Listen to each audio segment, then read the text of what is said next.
I'm Dr. Mithil Kapta, Senior Consultant at Cocoon Hospital. I'm looking after all the high-risk pregnancy, difficult gynec surgeries and infertility. Menopause, as the name suggests, pause in the menstrual cycle. जैसा कि आजकल देखने में आ रहा है कि everybody is having a difficulty in accepting कि हाँ हम मेनोपॉज में एंटर कर रहे हैं। तो मेनोपॉज बहुत ज़्यादा हम ये नहीं कह सकते कि हाँ एज डिफाइंड है। It can come in late 40s और it can be in early 50s। तो generalised age is accepted age 50 और 51। जो हम कहते हैं कि it can be genetic causes और it can be surgical intervention, जैसे यूट्रस रिमूवल आजकल बहुत कॉमन हो गया है बिकॉज ऑफ द प्रॉब्लम्स। तो कई बार ये जल्दी भी आ जाता है। बट कितनी बार हम लोग कहते हैं कि प्री मैच्योर मेनोपॉज, कि आपकी एज 38 ही है but you have achieved menopause. तो ये चीज़ कई बार मेडिकल कंडीशंस होती हैं, जैसे कि जेनेटिक डिसऑर्डर्स और ट्यूबरकुलोसिस, इन सब से भी मेनोपॉज जल्दी आ सकता है। और कई बार मेनोपॉजल पेरीमेनोपॉजल एज ग्रुप जो है वो बहुत ज़्यादा हो गया है, क्योंकि हम लोगों को कई बार मेनोपॉज के सिम्टम्स आने लगते हैं but it takes around 2 to 3 years to achieve pure menopause. Perimenopause जैसा हम कहते हैं कि ये एक शुरुआत है मेनोपॉज आने की, जिसमें सबसे पहले होता है इर्रेगुलरिटी इन द पीरियड्स। जैसे कभी आपके पीरियड्स 15 दिन पे आने लगते हैं या कभी आपके 2-2, 2.5 महीने तक पीरियड नहीं आते।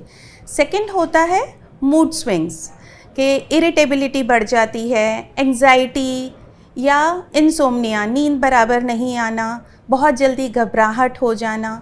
देन ड्राइनेस ऑफ स्किन और ड्राइनेस ऑफ वेजाइना, जिसकी वजह से it can lead to loss of libido, कि यौन इच्छा अपनी कम होने लगती है।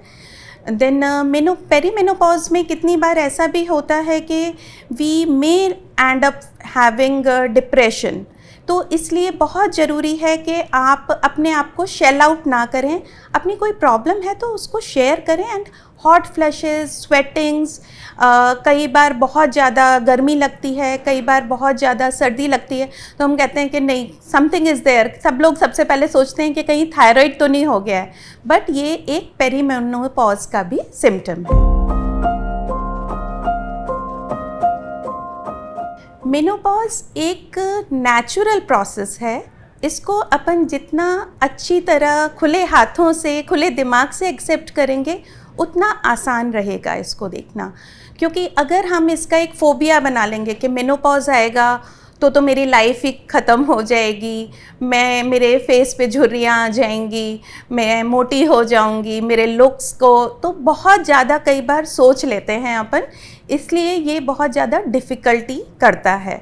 अगर अपने को कोई भी प्रॉब्लम्स हैं, जैसे कि स्पेशली मेनोपॉज आता है तो कई बार आपका एफिशिएंसी ऑफ वर्क कम होने लगता है, या मेमोरी लॉस आपको लगता है कि नहीं मैं बहुत जल्दी भूलने लगी हूँ, या जॉइंट पेन्स आने लगते हैं। तो कुछ भी है तो you should take care of your health. तो इसीलिए बोलते हैं कि मेंटल एंड फिज़िकल हेल्थ का अपने को सबसे ज़्यादा ध्यान रखना है।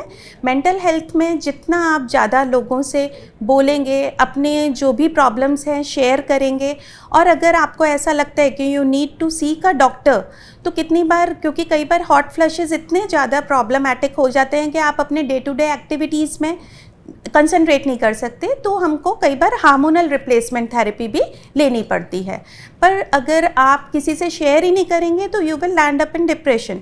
एंड सेकेंड थिंग जो हमको करना है वो अपनी फ़िज़िकल हेल्थ का, कि हम अपना एक बॉडी चेकअप कराएं, जो भी अपने माइक्रो न्यूट्रिएंट्स की कमी है वो लें। जैसे कि अपना नॉर्मल, हम डॉक्टर के पास जाने से घबराते हैं कि नहीं टैबलेट्स लिख देंगे, तो अपना जो भीगे हुए बादाम हैं, मुनक्का है, जो अपनी फ्रूट्स हैं, जितना अच्छा प्रोटीन अपन ले सकें, मिल्क को अपनी डाइट का हिस्सा बनाएं। तो ये सब चीज़ों पे अगर अपन ध्यान रखेंगे तो अपन पेरीमेनोपॉज नहीं, मेनोपॉज में भी बहुत ज़्यादा खुश रहेंगे। And it will not be a taboo कि अब मेरा मेनोपॉज आएगा तो क्या होगा।